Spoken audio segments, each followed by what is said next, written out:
Halo Sobat Aksara Karsa, perkenalkan aku Feve selaku staf magang Departemen Kajian Sosial dan Gerakan Strategis Himpunan Mahasiswa Sosiologi FISIP UB. Nah, kali ini aku nggak sendirian karena aku ditemanin oleh dua pemateri hebat yang akan membersamai kita di podcast kali ini.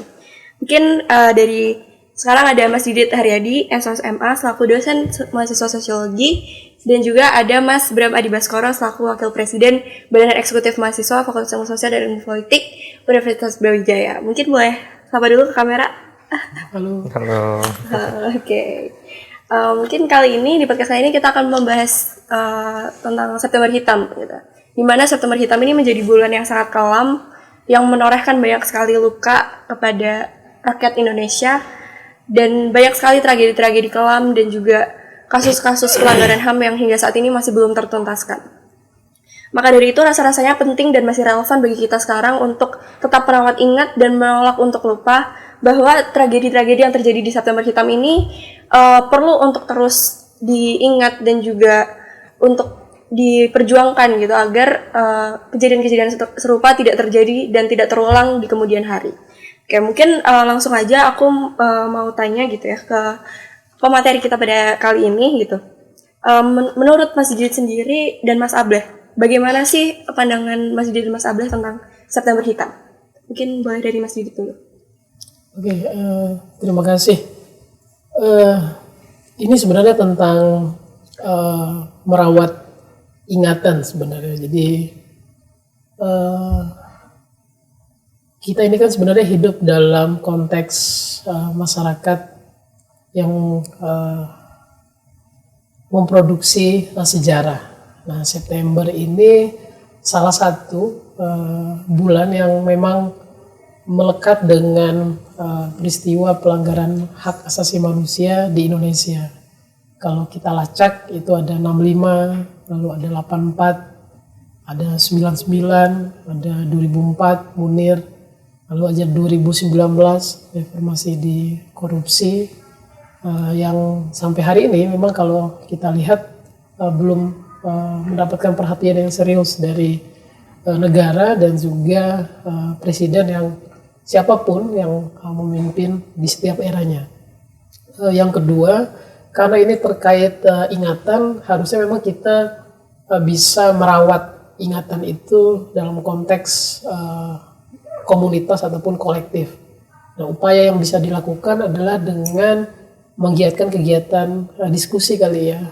Saya pikir mahasiswa kemudian perlu menggiatkan diskusi setiap tahunnya, bahkan mungkin tidak perlu menunggu momen September itu tiba, ya, karena produksi pengetahuan dan meruat sekaligus merawat ingatan itu tugas teman-teman pelajar, teman-teman mahasiswa juga dengan aktivis, seniman, masyarakat sipil, dosen atau siapapun itu. Jadi saya lebih melihat September ini sebagai sebuah pengingat bahwasannya kita pernah punya sejarah yang belum tuntas untuk penanganan dan perlu perhatian serius untuk masa-masa yang akan datang. Mungkin itu sebagai ya, betul, sama tadi sudah disampaikan gitu ya terkait dengan September Hitam, tentu betul gitu akan sangat erat kaitannya dengan pelanggaran HAM gitu ya, khususnya di masa lalu. Kalau kita lihat mungkin betul gitu tarikannya dari mulai dengan genosida 65 gitu, tapi pada akhirnya sampai semakin kesini gitu ya, mulai 1 Oktober kemarin sebenarnya kan seringkali dimasukkan dalam momentum September juga, atau mungkin 2019 di reformasi di korupsi. Sebenarnya dari hal tersebut kita bisa melihat satu benang merah gitu ya terkait mungkin kaitannya dengan budaya kekerasan gitu yang masih sangat langgeng gitu ya di negeri kita ini, dan juga kaitannya dengan impunitas itu sendiri gitu, yang mana memperlihatkan potret peradilan di Indonesia yang sangat sulit gitu ya, bicara akses to justice daripada masyarakat sipil yang tertindas dengan kadang-kala vis-a-vis langsung dengan negara bahkan seperti itu. Itu sangat penting juga untuk menjadi catatan untuk kita, karena seiring generasi berlalu gitu ya, berlanjut gitu ya. Ya sebenarnya kalau bagi saya pelaku pelanggaran HAM itu akan senantiasa menginginkan kita menghapus ingatan gitu seiring dengan berjalannya waktu gitu, tapi itu yang senantiasa perlu kita rawat, dan ya itu penting sih pada akhirnya untuk kita bisa menolak kesewenang-wenangan negara itu. Gitu. Terima kasih atas jawabannya. Mungkin di sini aku mungkin bisa sedikit menarik sebuah kesimpulan gitu ya, bahwa benar yang dibilang oleh Mas Didi dan juga Mas Abel tadi, kita memang harus terus untuk merawat ingat dan juga terus ibaratnya terus merapatkan barisan gitu ya, agar gerakan-gerakan mahasiswa dan gerakan-gerakan masyarakat sipil ini bisa terus ada, karena rasa-rasanya kita tidak bisa hanya berharap negara bisa menuntaskan ini dalam waktu yang sangat cepat gitu. Maka dari itu kita tetap ada di barisan, tetap merawat ingat, tetap menolak lupa, dan juga memasifkan gitu ya, gerakan-gerakan sosial agar kasus-kasus seperti ini tuh tidak terulang lagi di kemudian hari. Oke, mungkin boleh nih Mas Didit kan sebagai dosen sosiologi gitu ya. Gimana sih sosiologi ini memandang kasus-kasus September Hitam? Sebenarnya bisa kita lihat sejarah ini bisa diletakkan sebagai bentuk bagaimana kita merawat ingatan kolektif. Jadi upaya yang bisa dilakukan atau kita lihat dari perspektif sosiologi, misalnya kita berhadapan dengan satu sistem begitu ya. Jadi mahasiswa, masyarakat sipil, aktivis, seniman, atau siapapun itu yang kemudian memiliki kesadaran untuk mengingat ataupun merawat ingatan tentang sejarah yang pernah terjadi di Indonesia, itu berhadapan dengan satu sistem di mana ada struktur yang sedang berjalan di dalamnya. Dalam konteks ini bisa kita lihat, katakanlah struktur yang lebih besar itu adalah negara, begitu. Nah, persoalannya negara dalam konteks ini melalui pemerintah sebagai organisatoris yang kemudian menjalankan segala tata pemerintahannya itu belum memiliki kehendak berpolitik atau kesadaran dalam konteks political will untuk menuntaskan persoalan pelanggaran HAM di Indonesia. Gitu. Ada kemudian bentuk-bentuk, katakanlah tadi ada disebutkan tentang impunitas terhadap pelaku, terduga, atau orang, kelompok yang sebenarnya juga berkaitan langsung dengan peristiwa-peristiwa pelanggaran HAM di masa lalu.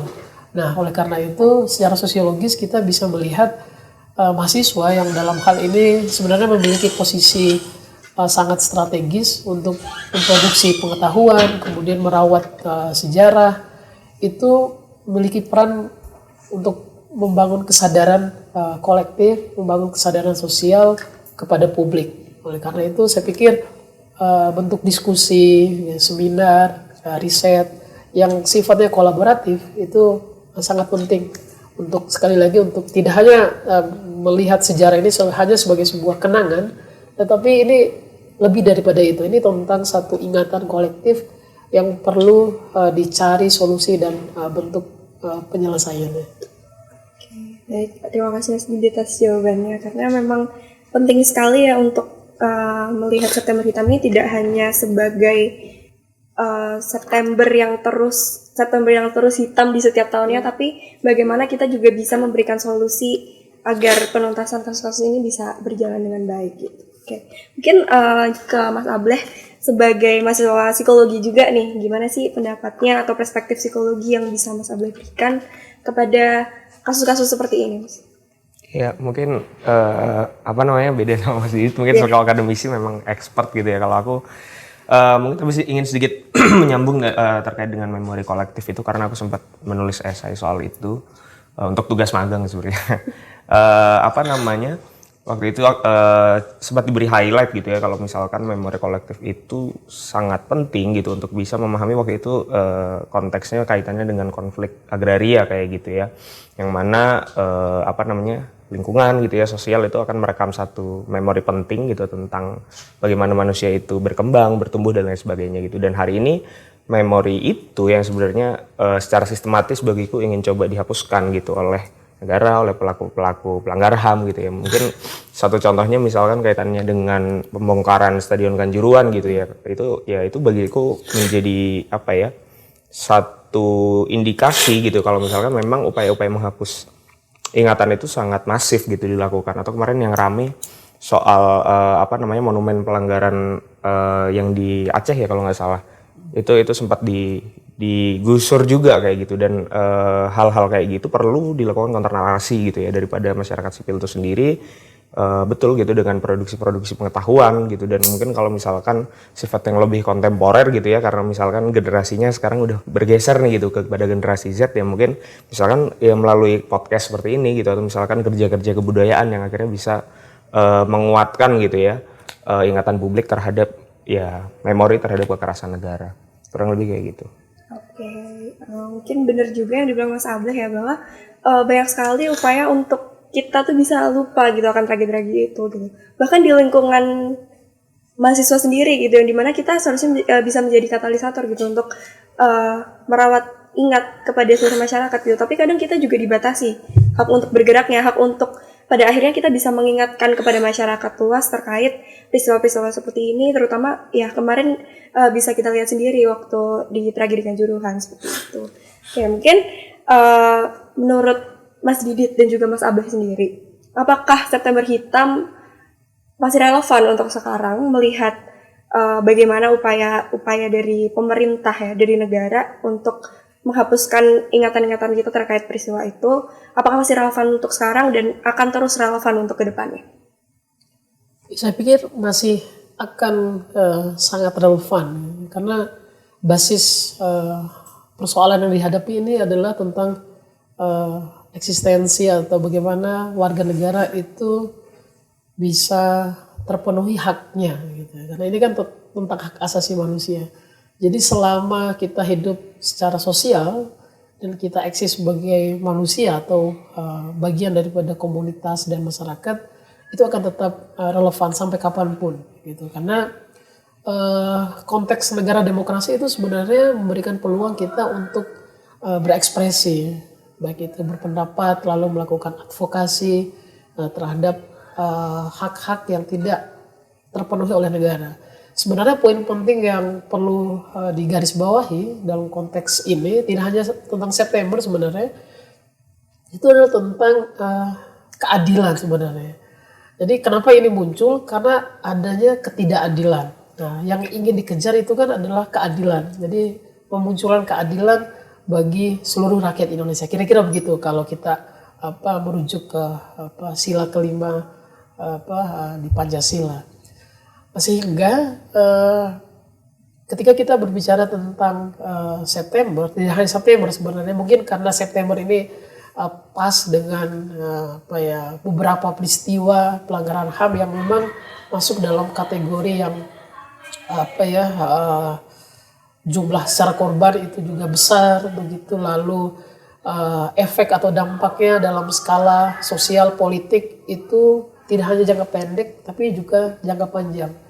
Juga kita tidak bisa melupakan dampak lainnya itu adalah adanya bentuk-bentuk peminggiran terhadap korban, keluarga dari peristiwa-peristiwa ini. Peminggiran dalam artian misalnya kalau kita lihat salah satunya adalah peristiwa 65. Sampai hari ini keluarga-keluarga korban itu kemudian banyak yang menuntut bagaimana penyelesaiannya. Lalu hal-hal lainnya misalnya kasus Semanggi, Tanjung Priuk, lalu Munir misalnya, karena Munir juga ini sudah 20 tahun gitu sejak 2004 belum juga tuntas gitu. Dalam artian sebenarnya yang ingin dituntut oleh warga negara sebagai entitas dalam kehidupan bernegara itu adalah tentang keadilan itu. Karena sekali lagi keadilan itu tidak hanya berbicara tentang terpenuhinya hak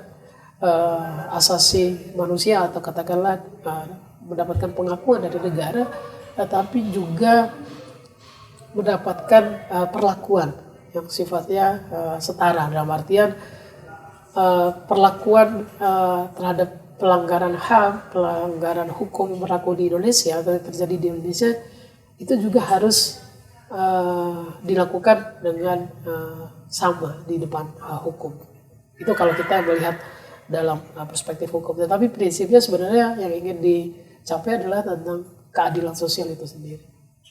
Oke, baik. Mungkin boleh dari Mas Abah. Ya, bicara relevan atau enggak gitu ya. Yang pertama mungkin hak asasi manusia kan universal gitu ya. Harusnya kita semua punya gitu, dan ya apa namanya bagiku gitu ya, dalam kaitannya terhadap kebutuhan politik kayak gitu ya sangat tidak dibenarkan gitu adanya pencerabutan hak asasi manusia dari ya misalkan aktivis gitu, pejuang lingkungan, ada petani dan lain sebagainya kayak gitu. Nah, yang jadi masalah kan keadilannya sampai sekarang belum hadir gitu untuk keluarga korban gitu ya dan lain sebagainya bagi kita semua gitu. Nah, maka perjuangan ini akan terus relevan gitu selama ya tujuannya masih belum tercapai, aku rasa kayak gitu. Dan apa namanya sebenarnya tujuan gitu ya daripada mungkin ya gerakan masyarakat sipil itu lebih jauh daripada itu, lebih jauh dari penuntasan terhadap kasus-kasus yang mungkin tadi udah disebutkan adalah persoalan sistemik gitu. Tadi aku mungkin sempat mention soal apa ya, kalau Cak Munir bilang kami lelah dengan kekerasan gitu, itu menggambarkan betapa orang-orang itu sebenarnya udah sangat lelah gitu dengan apa namanya kekerasan dalam pengendalian massa, terus kemudian kriminalisasi dan lain sebagainya. Dan itu sebenarnya yang menurutku jadi tujuan besar pada akhirnya gitu ya, menghapuskan misalkan budaya kekerasan gitu, kemudian bagaimana merebut kembali ruang masyarakat sipil gitu yang hari ini terdegradasi gitu ya, karena apa namanya pemerintah semakin dominan gitu ya, ruang-ruang publik semakin menyusut gitu ya, semakin sulit kita untuk bisa bersuara dan lain sebagainya kayak gitu. Jadi jauh daripada penuntasan terhadap kasus-kasus itu meskipun sangat penting, tapi adalah perubahan itu secara apa ya makro mungkin yang kita inginkan gitu ya, daripada itu gitu, karena keakhirannya hubungan antara apa rakyat dan pemerintah itu kan akan terus apa ya, akan terus berjalan gitu ya, dan kita nggak ingin itu terus berulang gitu ya. Itu selalu juga di mention gitu ya, jaminan ketidakberulangan itu penting gitu dalam perjuangan terkait hak asasi manusia kayak gitu.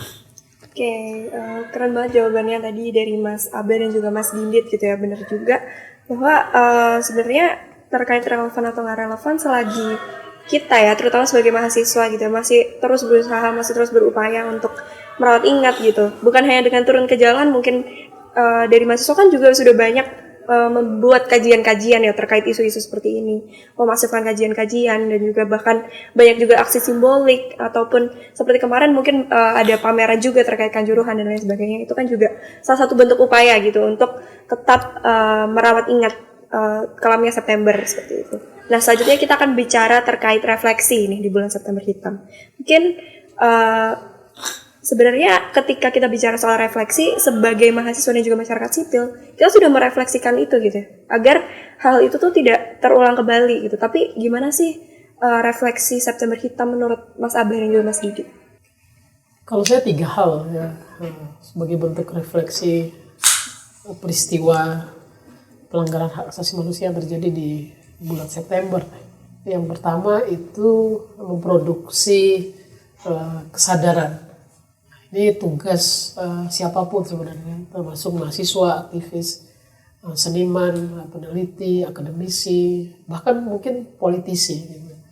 Di kesadaran ini perlu dan menjadi basis utama untuk terus merawat sejarah yang terjadi pada masa lalu sebagai panduan kemudian untuk bagaimana untuk melihat masa depan. Lalu yang kedua, kalau kita sudah punya kesadaran, saya pikir yang penting juga adalah membangun komitmen.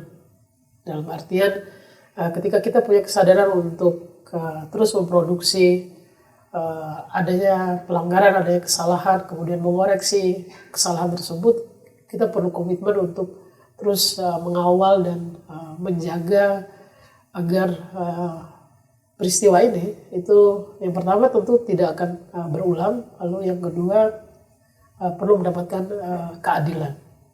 Yang ketiga adalah keberpihakan, karena ini penting siapapun yang kemudian mengambil bagian dalam gerakan sosial, dalam membangun kesadaran, lalu yang memiliki komitmen itu harus punya keberpihakan. Pertanyaannya adalah keberpihakan ini kepada siapa? Ya tentu saja kepada mereka yang tidak mendapatkan ketidakadilan itu sendiri. Saya pikir jika kesadaran, komitmen, dan keberpihakan ini menjadi satu akumulasi yang kemudian bisa tersebar dalam konteks kehidupan bernegara, maka sebenarnya keadilan itu akan muncul secara atau akan terlihat secara perlahan.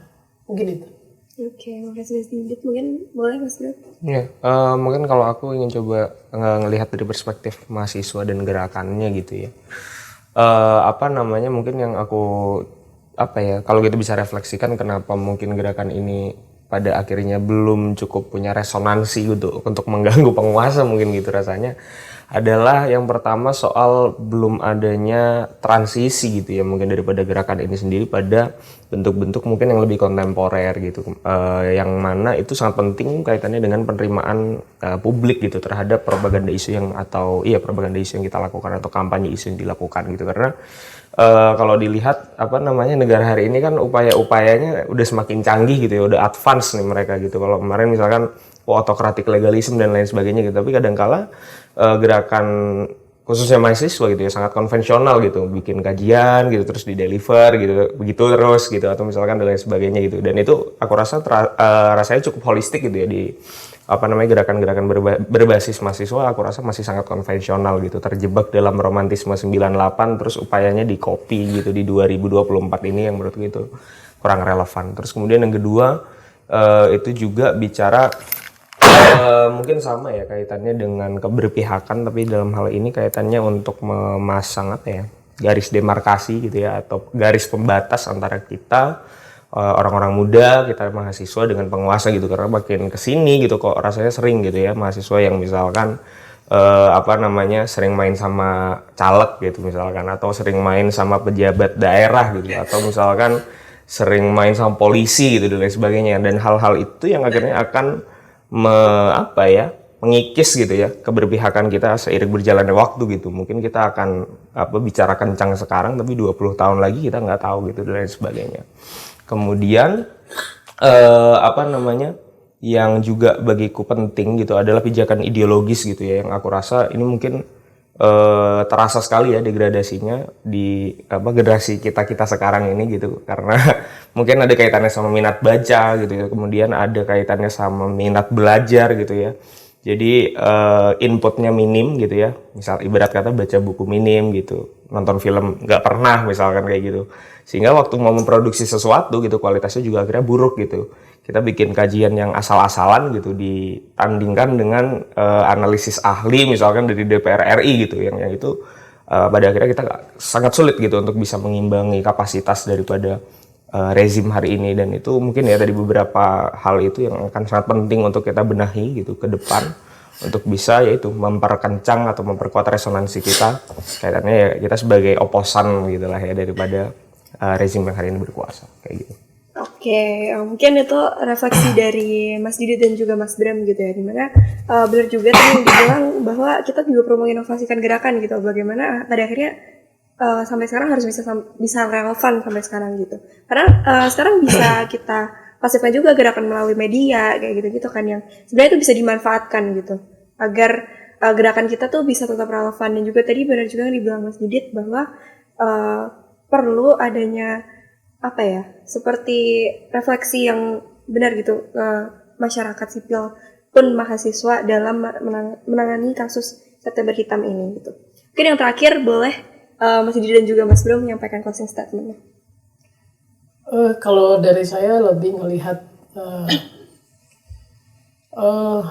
jadi isu apapun isunya gitu, hak asasi manusia ini kan hanya salah satu gitu, karena kita berkaitan dengan September, isu lingkungan, isu pelanggaran HAM, lalu isu buruh, isu pendidikan, isu ketenaga kerjaan, apapun itu perlu diamplifikasi ke seluruh lapisan masyarakat. Nah, persoalannya adalah kemudian bagaimana distribusi isu itu bisa diterima pada seluruh kelompok masyarakat, karena itu kan pertanyaannya.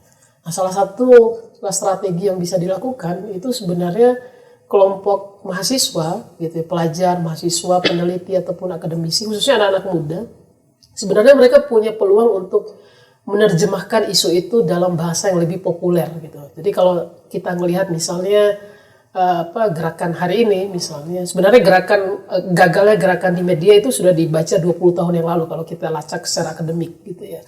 Pun juga kemudian ada buku terbaru yang membahas tentang itu, tapi sebenarnya saya tidak yang terlalu kaget gitu. Tapi 20 tahun yang lalu itu sudah dibaca bahwasannya salah satu kelemahan gerakan kontemporer dalam konteks ini adalah media new media katakanlah gitu ya, new social movement gitu ya, gerakan sosial baru itu adalah mereka tidak terorganisir secara baik gitu, karena wilayahnya hanya bergerak pada dunia maya. Sementara persoalan yang lain adalah tidak semua kelompok masyarakat itu punya instrumen untuk mengakses itu. Nah, sehingga yang perlu dilakukan adalah mahasiswa, pelajar, dosen, akademisi, seniman atau siapapun itu perlu menerjemahkan isu itu dalam bahasa yang lebih populer dengan bahasa yang lebih dekat dengan keseharian mereka gitu. Sebagai contoh misalnya kalau di kampus kita sering menggunakan istilah yang katakanlah rumit, yang sangat akademis, barangkali ketika berbicara dengan tetangga, dengan petani, dengan orang-orang di pasar, kita perlu menerjemahkan dalam istilah yang lebih dekat dengan mereka. Gitu. Sehingga kalau ini bisa dilakukan, saya pikir kesadaran tadi itu akan tumbuh secara perlahan. Lalu yang kedua sebenarnya yang bisa kita lakukan adalah merangkul orang-orang terdekat. Gitu. Misalnya teman, anggota keluarga, tetangga, itu sebenarnya langkah awal gitu ya. Karena ketika kita berbicara dalam kehidupan bernegara itu kan sistemnya sangat besar gitu. Jadi apalagi Indonesia gitu, negara kepulauan. Sehingga yang bisa dilakukan adalah kita membangun kesadaran dari lingkup yang paling terkecil dulu, lalu pelan-pelan mengamplifikasinya pada kelompok yang katakanlah lebih besar. Sehingga kalau itu bisa dilakukan, saya pikir kelompok lain yang melihat itu bisa meniru. Sehingga pola ini sebenarnya bisa berlaku umum pada tempat yang lain. Saya pikir itu sebenarnya. Terima kasih Mas Didit, mungkin boleh Mas Bram. Iya, kalau dari aku ini sih mungkin teringat katanya Ibu Maria Sumarsi, salah satu keluarga korban Semanggi juga dibilang kalau misalkan perjuangan melawan lupa itu sebenarnya perjuangan melawan kewenangan negara gitu yang tadi kita udah sebutkan pada berbagai aspek gitu ya, demokratisasi yang semakin menurun, kemudian aspek lingkungan, ketahanan pangan, energi dan lain sebagainya kan itu makin kesini makin mengkhawatirkan rasanya kayak gitu. Nah sehingga kita perlu terus berjuang gitu, karena kalau kita nggak berjuang gitu ya, ya gimana gitu kondisi ke depan gitu misalkan. Sedangkan misalkan hari ini secara politik oposan semakin nggak ada gitu. Jadi kan perlu gerakan alternatif yang bisa menyokong keresahan publik gitu dalam hal itu.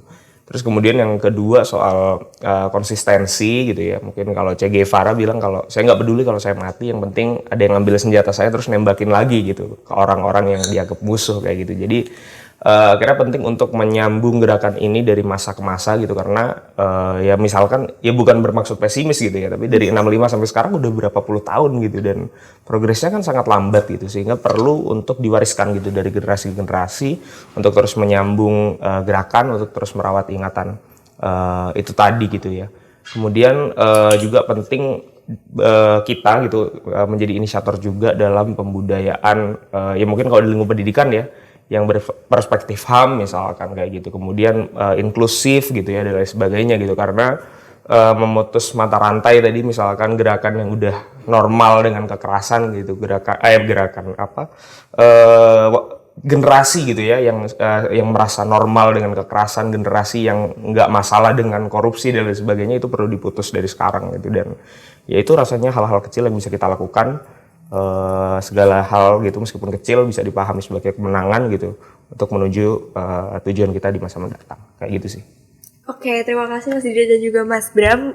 Mungkin aku sedikit menarik sebuah kesimpulan gitu ya, yang tadi dibilang oleh Mas Didit gitu, bahwa gimana gerakan ini bisa pada akhirnya harus inklusif gitu ke setiap lapisan masyarakat, dan juga gimana bahasa-bahasa akademis ataupun bahasa-bahasa gerakan ya yang selama ini kita gunakan gitu dalam menangani kasus-kasus seperti September Hitam ini itu agar bisa lebih dipahami oleh masyarakat secara luas. Dan juga tadi Mas Bram juga bilang tentang regenerasi di gerakan itu sangat penting, karena bagaimana gerakan nanti masih relevan atau tidak itu tergantung bagaimana kita meregenerasikan itu kepada teman-teman kita dan juga untuk gerakan-gerakan kita di masa depan seperti itu. Mungkin untuk podcast kali ini bahasan kita udah sangat banyak dan juga udah sangat daging gitu ya. Sebelumnya aku dan juga teman-teman Aksara Karsa mengucapkan terima kasih juga kepada Mas Didi dan juga Mas Bram karena telah bersedia gitu untuk mengisi podcast Aksara Karsa pada kali ini gitu. Semoga apa yang menjadi bahasan kita pada hari ini dan juga apa yang kita bawa untuk masyarakat secara luas itu dapat dimaknai dengan baik oleh penonton Aksara Karsa. Mungkin sedikit dari aku, kalau kata Laut bercerita, matilah kau mati, kau akan hidup berkali-kali. Lalu sobat Aksara Karsa, jangan lupa follow IG Ini Aksara Karsa di Instagram. Bye bye.